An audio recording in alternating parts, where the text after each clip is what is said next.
On nous rappelle très souvent qu'il est important de respecter les normes et les gestes barrières. Mais en vrai, c'est très compliqué.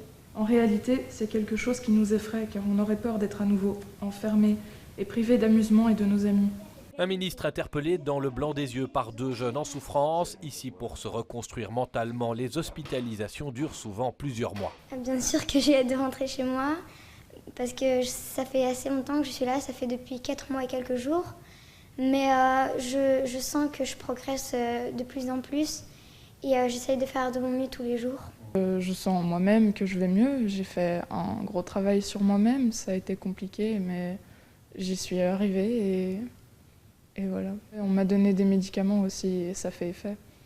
Des médicaments, un suivi quotidien, l'état des jeunes en unité spécialisée est toujours sérieux. Avec le confinement, les appels à l'aide explosent. Il y a eu la prolongation des mesures qui durent très très longtemps, avec quand même des jeunes qui se sont dégradés sur le plan de la santé mentale progressivement. Ici, on remarque qu'on a une augmentation de demande très très importante de soins en pédopsychiatrie. Et pas seulement pour des jeunes qui étaient dans des milieux défavorisés ou précarisés, ça touche un peu tous les milieux sociaux. Anorexie, tentative de suicide, mais aussi décrochage scolaire, angoisse, troubles du sommeil, le mal-être de la jeunesse prend plusieurs formes. Un plan de soins, ça peut être des entretiens de famille, des entretiens individuels, du travail à médias. Ça peut être une réalimentation, ça peut être parfois un traitement médicamenteux, ça peut être un travail sur l'environnement pour mieux comprendre comment fonctionne l'enfant. Frank Van Den Broek prend le temps d'écouter sans promettre d'assouplissement, loin de là.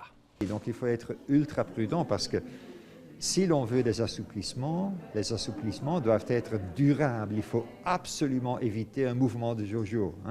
Donc rouvrir des écoles totalement et puis devoir les fermer. Même chose pour d'autres secteurs de la société. Ici, les consultations ont augmenté de 40% en un an. Elles concernent tous les âges, tous les milieux. Les mises en observation explosent et les psychiatres préviennent, le confinement laissera des traces au-delà de la reprise.